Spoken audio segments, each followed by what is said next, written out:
Hello, everyone. I'm Janet Tarantino, the author of Dying to See, Revelations about God, Jesus, Our Pathways, and the Nature of the Soul. And I'd like to welcome you today to my YouTube channel called Exploring Everything Spiritual. Please click the like button below and feel free to share any video on my YouTube channel. And don't forget to subscribe below to see future amazing videos about everything spiritual. Our guest today is Suzanne Ross. Suzanne is the creator of SciSpi-TV, a progressive internet TV network that now features 9 channels and over 50 shows. Wow, that's a lot. She is the author of Up Trilogy, Wake Up, Rise Up, and Lighten Up. Suzanne hosts the shows Supernatural Sedona and Transcend the Matrix on SciSpi-TV. She also guides spiritual journeys in Sedona sacred vortex sites and offers live and online sessions as a healer and psychic intuitive. She is the CEO of Awakening, a 501c3 nonprofit, and donates all revenues from SciSpi-TV and the retreat events she hosts in Sedona. She personally thanks you for any donations that you might make. So I'm going to turn it over to Suzanne and let you tell us about your story. I understand that you've been tuned into the other dimension since you were born in Mount Shasta, right? Yes, thank you for that. And thank you for that beautiful introduction. I so appreciate it. Yeah, I was born in Mount Shasta. And so growing up around the forests of Mount Shasta, I had experiences that I clearly remember of never feeling alone in the forest, knowing that there were beings in the trees, in the branches, in the trunks, like fairies and trolls and elementals. Also, as a kid, I had countless invisible friends. I knew all of their names, and I would have tea parties for them in a house that my parents built behind our house. And so I was very connected into the other realm early on. Also, I clearly remember these 3 blue beings that would come into my bedroom, and I looked forward to them coming. They would come in the night and they would do some kind of energetic transmission. In my recollection, it was like they were just coming to send me love, and I knew that they were my family, and I called them Caspers because they reminded me of Casper the ghost as a kid. And then when I was about 6 or 7, I started to grow out of that. It wasn't until I was 29 that all of that started to come back again. And then you were blessed with a divine intervention on a mountaintop, correct? That is correct. Yes, at the age of 29, I was working in the corporate world back on the East Coast. I found the politics just to be brutal. Raised on the beaches of Southern California, I found the weather to be beautiful or brutal. And so the whole scene really felt to me to be terribly misaligned. I felt misplaced with where I was at. I was miserable in the workplace. And I felt like my life really lacked meaning and purpose. And so one day my parents called from the desert of Southern California and asked me to come visit them in their new desert home. And I knew that's exactly what I needed, was a break from it all.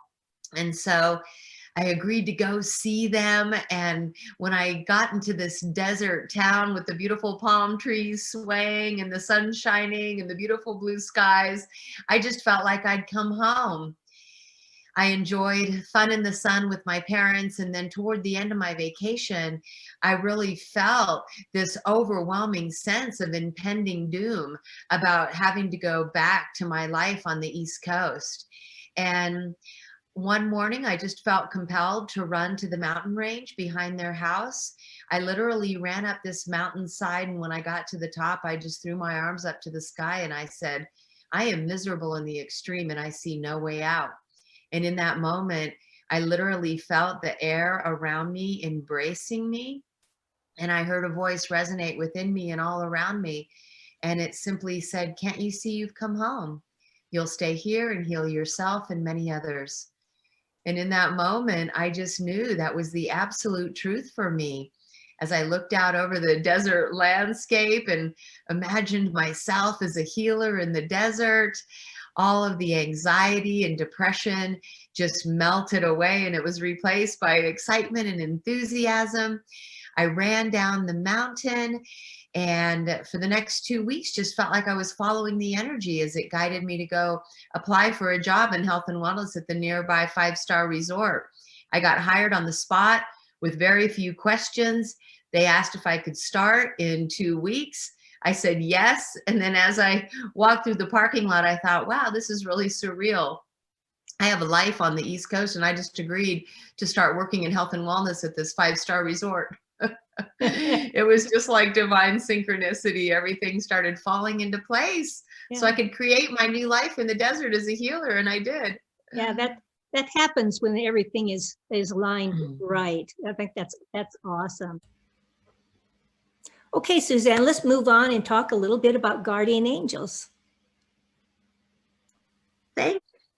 When I was 22, I had a car accident where I had to swerve to miss somebody, and then I had to swerve back. And in doing so, my car flipped up in the air and turned over 3 times.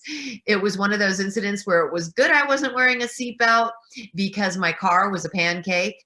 I flew out the window and landed in the center divider. When I landed in the center divider, I became aware of a very large hand and a very large man kneeling over me. I had had the wind knocked out of me, and all I wanted to do was sit up because I thought if I could sit up, I could catch my breath. But this hand was holding me down, saying, no, you can't get up.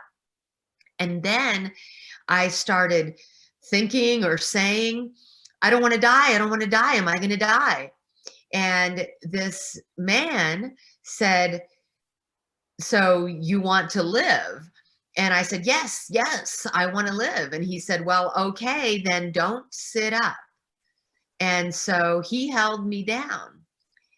The next thing I remember is being in the ambulance. And again, I was saying, am I going to die? Am I going to die? I don't want to die. I don't know if I was actually saying it or if I was just screaming it in my head. And then I remember being in the ICU.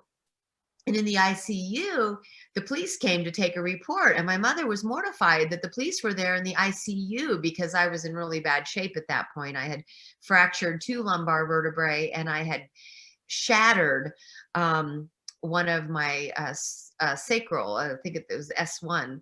And so as a result, I was in traction. I also broke several ribs. I had a concussion. I punctured a lung. But I wanted to talk to the police officer because I wanted to know who was the man that was holding me down. And he said that when the ambulance arrived, that there was no one there. In fact, a woman who was driving a food truck had pulled over and had called on one of those old-fashioned bag phones. She had called for help, but she was afraid to get out and touch me. And so I learned that there was no one there. And that's when I knew that a guardian angel had come to prevent me from sitting up, because if I had, I would have been paralyzed. I've heard of that. Now that you mention it that way, I've heard other accounts of guardian angels. Matter of fact, I think in my car accident, the first person on the scene happened to be a nurse, and I think she was a guardian angel that had stopped. It's funny how they do that. That's awesome. Great. And so, did you have after effects from this?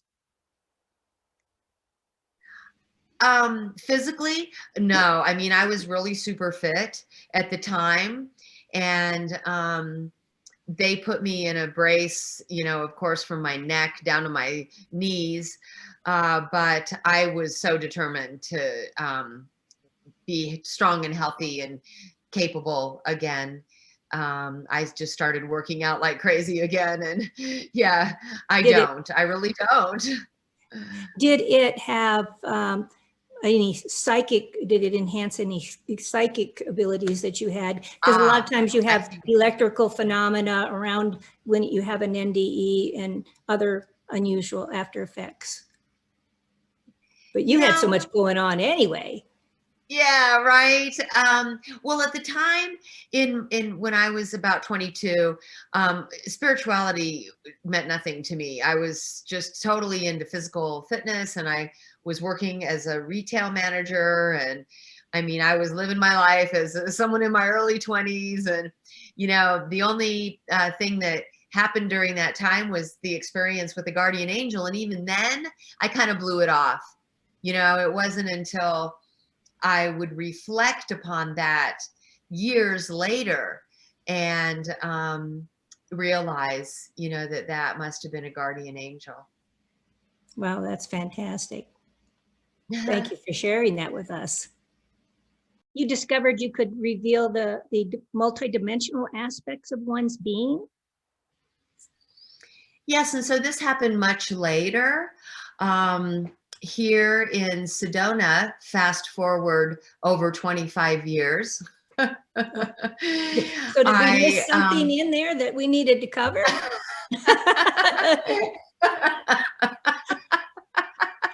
Just kind of gave me whiplash there for a minute. I was like, whoa.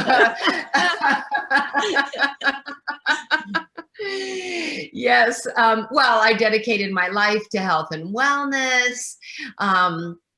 I ended up in 2007 really going into a dark night of the soul. And I bring that up because the profound awakening experience that I had when I came out of the dark night, which was a result of the huge crash of the economy in 2007, 2008, where I lost my business and, you know, my dream that had come true in this desert was falling apart as this desert town became vacant. Everybody that was wealthy retired golfers there moved away from their second and third homes, and this desert town became like a ghost town. And as that town died, I died inside with it and really went into a classic dark night of the soul. Fortunately, with the unconditional love of my family, I survived my dark night.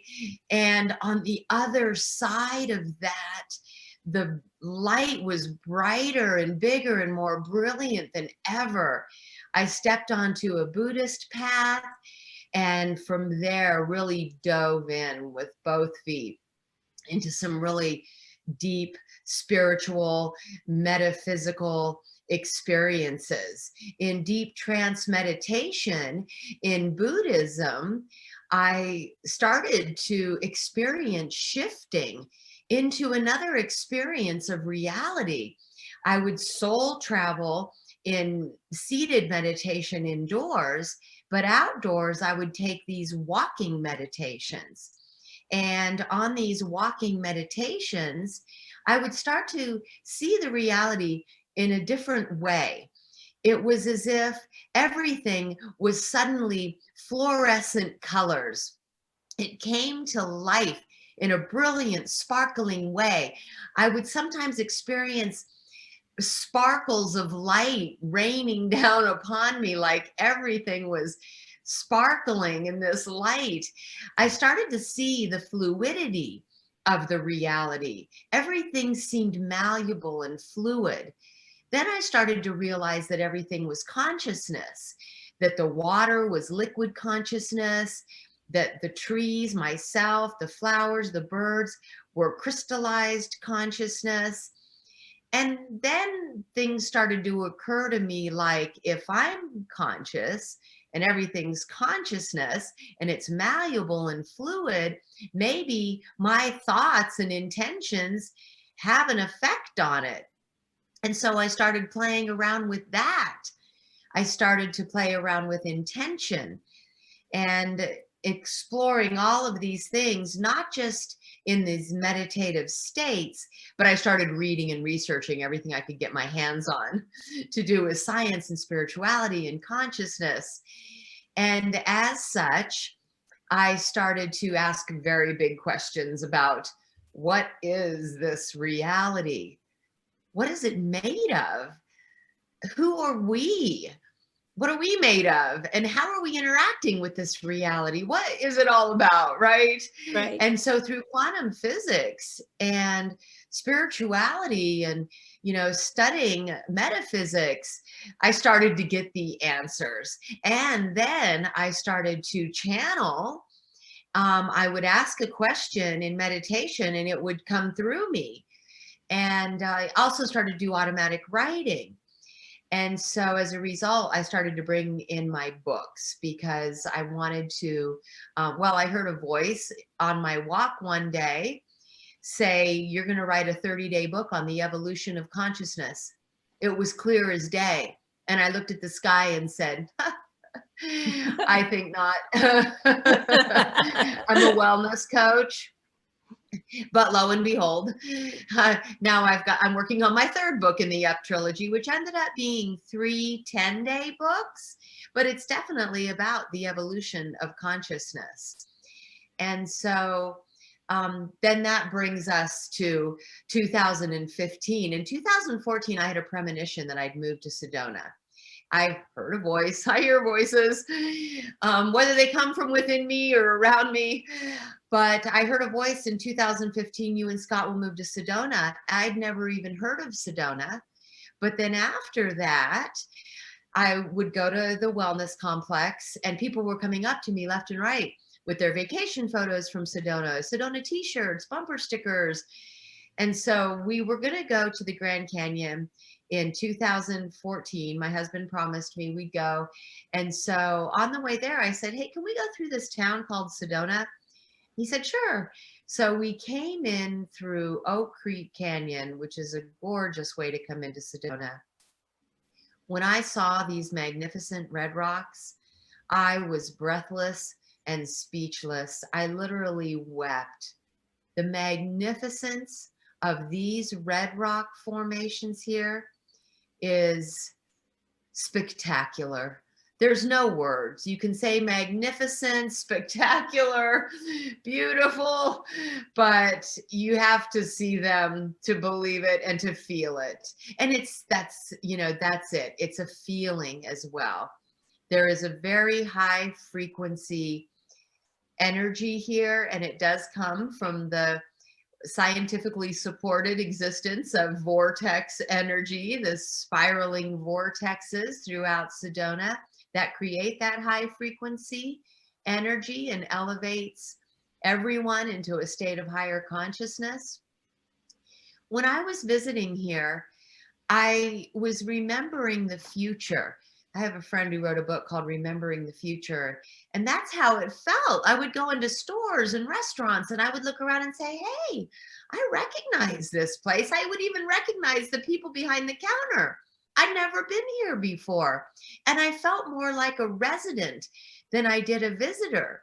But there is a phenomenon about remembering the future. And at the time, my husband worked in telecom in the Silicon Valley. It seemed unlikely we'd moved to Sedona, and I had a full-time job too. But lo and behold, my husband got laid off 2 weeks later, couldn't find a job to save his life in the Silicon Valley, which seemed inexplicable. And long story short, got a job in Phoenix. We moved to Sedona. In 2015, we moved to Sedona, just like the voice said I would. And so then here, everything is just expanded in so many directions. Now, you also have the ability to heal one's. Let's hear about what you were gifted with. Something about the energetic blueprint. You can restore it. Yes. And so as I got deeper and deeper and deeper into metaphysics and the energetic realm, also making a conscious effort to refine my psychic abilities my healing abilities, mostly through practice, practicing on my friends and families, practicing on my clients. I started to refine my abilities and was getting incredible results. And so I knew that this was a path that I was being drawn to. And then I had a missing time experience. Two of my friends, Megan and Matthew, were staying with me, and Matthew had already had a direct experience with a star race called the Arcturians. Now, when I first saw the word Arcturian, I knew I had to find out everything there was to know about these Arcturians. I'd seen Pleiadian, I'd seen Orion, but when I saw Arcturian, something about it just hit me in the core of my being. And so when they were visiting, the three of us held our hands in the living room and we set an intention to call upon the Arcturians. And we asked if we could make direct contact. We had no idea what was going to happen. We went out on my back upper deck, and on the horizon, there was a huge explosion of bright white light. And then we all felt dizzy. We grabbed the handrail, and then we noticed that on my stairwell, that the motion detectors went off on the bottom, in the middle, and at the top. And we all stared at the stairwell because we didn't see anybody coming up. And then the next thing, we're all looking at each other, and it was cold. And so we decided to go inside. We were all kind of disoriented and exhausted. And I just said, wow, I'm just going to go to bed. I don't know why I'm going to bed so early, but I'm going to bed. So I went into the kitchen. I turned my phone over and it said 12:40. And then I knew that we had lost 4 hours of time. I was so exhausted, I just fell into bed. The next morning, I felt dizzy and nauseous, still disoriented. I came out and looked at the coffee pot. I said, no way. I just sipped on water. Megan and Matthew came out of their rooms. They were nauseated, disoriented, and we just sat there stunned. It's not like we were all, hey, I think we got taken up. Oh, it was just stunned. We just stared into space as we thought, what in the heck happened, right? So you believe that you were taken up then? Do you have any idea what they might have done?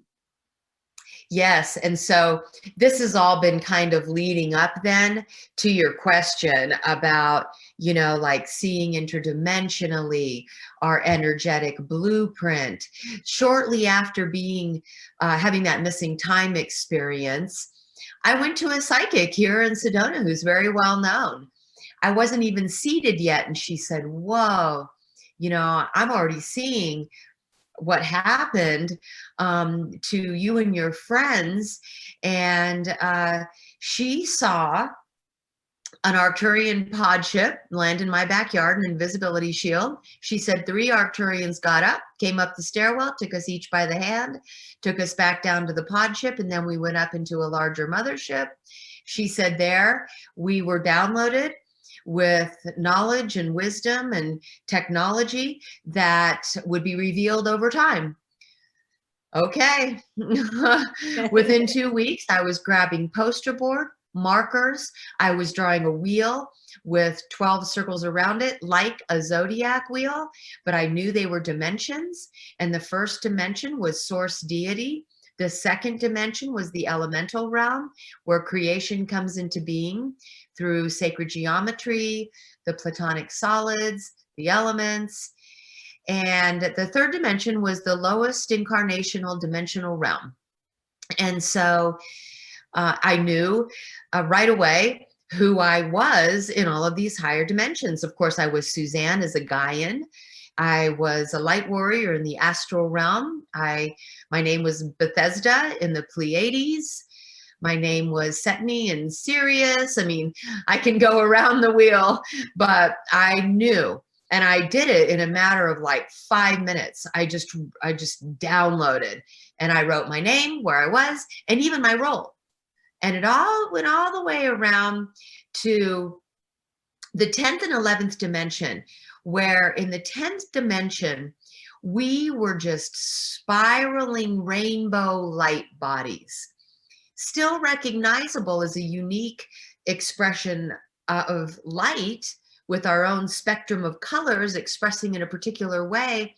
And then in the 11th dimension, we were sound. We were simply certain notes, like our own unique symphony or song with our own unique tones. And then the 12th dimension was shown to me as the eternal realm, where here, this is an existential realm where our eternal souls are whole, perfect, and complete in our divine blueprint. So I just thought, well, this is just a glorious soul reunion. And then I practiced doing it on my sister and my friends, and it would just download. And so I was going to give a talk about this at an upcoming event. And the night before, I went to bed thinking about what I would say when I got up on stage and how I would share. The next morning at dawn, I was woken up, and in holographic images, I was shown, this isn't just a glorious soul reunion, Suzanne. There's much more to it. Can't you see that when you reunite with these higher dimensional aspects of who you're being and you merge, you are igniting dormant DNA strands. You're bringing more of your brain online. You're raising your light quotient. And I thought, wow, okay, well, that makes a lot of sense, because I always wondered why we only use 10% of our brain. Theoretical physicists say we only have 4% of our DNA activated. And I always wondered, well, what the heck is the other 90% of my brain doing? What's going on with 96% of my DNA? We know it's not junk. And so I was shown that, well, it's because you're only 10% of who you are in wholeness here. And when you move into 4D, you pick up 20%. And now in 5D, it's 30, and 60, it's 40. And lo and behold, in 12D, it's 100%. And this is where you are in your perfect divine blueprint, whole, perfect, and complete. I was blown away by the math. And of course, as we bring more of our brain online, we ignite more of our DNA strands. And so when I discovered that, I knew that was really the purpose for these multidimensional soul reunions that I was doing. I think it's fascinating that you talked about math, because part of my near-death experience, I was up in the universe with God, and I asked him what it was all about. And he raised his arm and he palm up, and he said, behold, and all these lines went by, zoom, zoom, you know, like the lightsaber in Star Wars. That's the sound it made. And then I instantly knew, I said, oh, I get it. It's all about math. And he said, yes. And that's when I knew that he is the master of quantum theory, if not quantum theory in its essence. So it kind of coordinates a little bit. Mm-hmm. Absolutely, Janet. Oh my goodness, it is all about codes and numbers, binary code. I really feel, Janet, and now I'm kind of, you know, advancing beyond, not beyond, I should say. I'm building upon what I have come to know over the years to now realize the nature of our experience here, of course, as being holographic. That's, you know, talked about a lot. And I do believe our eternal souls are projecting, mentally projecting holographic fractals of our personality into all of these timelines and dimensions. And so we're here as a holographic fractal of our soul. But as holograms go, still in the fractal, you have the whole. And so we still are our eternal souls here. But now I've been really diving in to this idea of not just this reality being a simulation, but that our eternal souls are in effect programmers who are controlling, in a sense, it's avatars. They're avatars. And in that sense, we are like an avatar. And it's, for lack of better words, our eternal soul is the programmer, sitting in front of a computer, if you will, programming all of these different virtual realities, which are happening all at once in the eternal now, because they are virtual realities. And this idea that why would the eternal souls be doing this?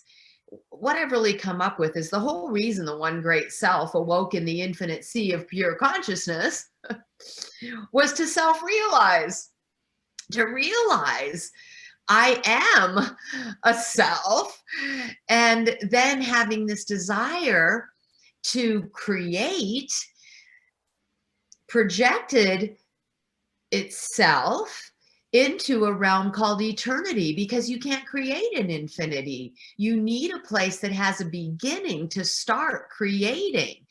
And that's how eternity came into being, from infinity. And then in eternity, these beings were able to self-realize, to know thyself by existing and being in this existential reality. But in another way of self-realizing, they projected these mental constructs of space and time in order to know thyself through experience and doing. And so it's all very fascinating how these eternal souls can mentally project holographic fractals of themselves into all of these different timelines and dimensions at once. But I really am seeing this possibility of it all literally being a virtual reality. And in a sense, we're in this game called life with each other. So when you talk about the dimensions, you're saying we are being manifested in several different dimensions at the same time. I do believe there's one eternal now, and that time is an illusion, in the sense that we are offered these linear experiences that in our mind have a beginning and an ending, so we can have experiences called lifetimes that begin, unfold, and end. And in these lifetimes, we are presented with different stimuli that help us to learn the lessons we came here to learn in this lifetime. Now, I do believe in that eternal now moment. And so even here in 3D, we have concurrent lives unfolding in other timelines. I attune to Theosophy, which says that we are projecting 12 aspects of our personality into each of 12 dimensions for 144 soul extensions to make up our monad. Now, this resonates with me because of the zodiac wheel, that these are the 12 archetypes, the original 12 archetypes that the one great self expanded into. 12 personalities of oneself. And so when the eternal children wanted to have this experience, they too wanted to experience as their 12 personalities or 12 archetypes of their being. And so here in 3D, then we would have 11 other soul extensions.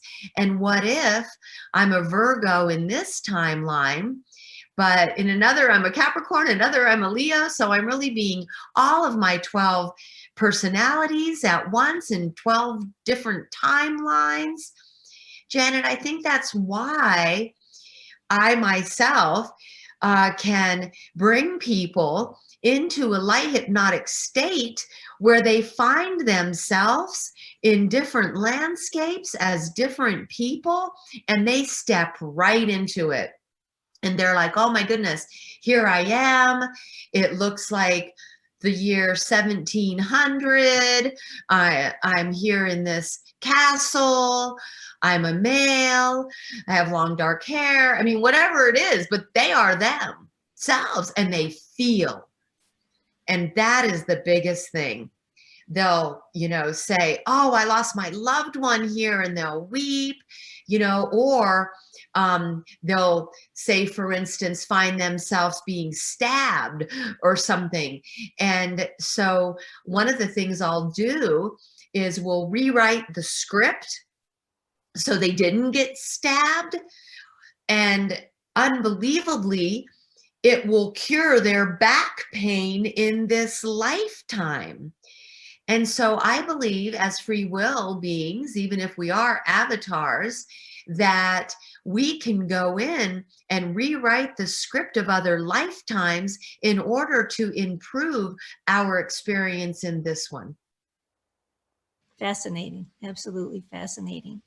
So you do sessions with people, and they can get a hold of you for these sessions through your website? Yes, I do online. Yeah. Okay. Yes, I do online sessions and live sessions here in Sedona. We have a few healing centers that we offer sessions at here. And then also I do a lot of sessions on Zoom. But then I also do the spiritual journeys out on the land, which are amazing because we're in the vortex. I mean, all of Sedona is one big vortex. So even if you're not actually out in the Red Rocks, you can really feel that high frequency energy. But yes, certainly going out into the Red Rocks and really tuning into it.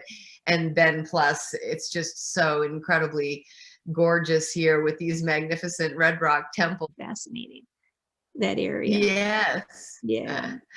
Yes, and you're right. Most people really just experience the ecstatic bliss, the inner peace, the greater sense of well-being, and really feeling elevated and uplifted and expanded in this high frequency vortex. Great. Well, Suzanne, I'm so grateful that you joined me here today to tell us your story. Are we missing anything? Yeah, and so SciSpi-TV, thank you for mentioning that. Yeah. I'm so delighted to be able to offer conscious media on SciSpi-TV. I had a vision in meditation that showed me SciSpi, SCI, merging science and spirituality. And I knew it was a genre. I looked it up and nobody else was using it. I trademarked it. And now I have SciSpi.TV. And we, like you said, have many channels and shows featuring my colleagues in the industry who also host shows on the network. We also offer virtual events on the network. And I'm just delighted to be able to bring SciSpi.TV to the audience of people interested in spirituality and consciousness and quantum physics and even high vibe health and wellness and angels, aliens, and masters. Yeah. Yeah, something for everyone. Mm-hmm. I've checked out your channel, and I think it's great. And I thank you for doing that for us too. So, well, thank you again for being here, and I thoroughly enjoyed it. Do you have one last thing you'd like to say to the audience members and have them remember SciSpi-TV, but anything else? Just to remember that you are of and from the divine source, that you are both human and divine, that you are a magnificent being capable of doing, being, and having anything you desire that serves the highest good for yourself and others. If you can dream it, you can do it. You're so much more than even who you're being here and now. And you have an eternity of excellent adventures ahead. Never forget that you are also infinite, a drop in the infinite sea and the entire sea all at once. Many blessings. Yes. Namaste. Perfect. Thank you. And thank you all for listening and viewing my video. And don't forget to subscribe. And I wish you a day filled with love, divine light, and all that is for your highest good. Good night, everybody.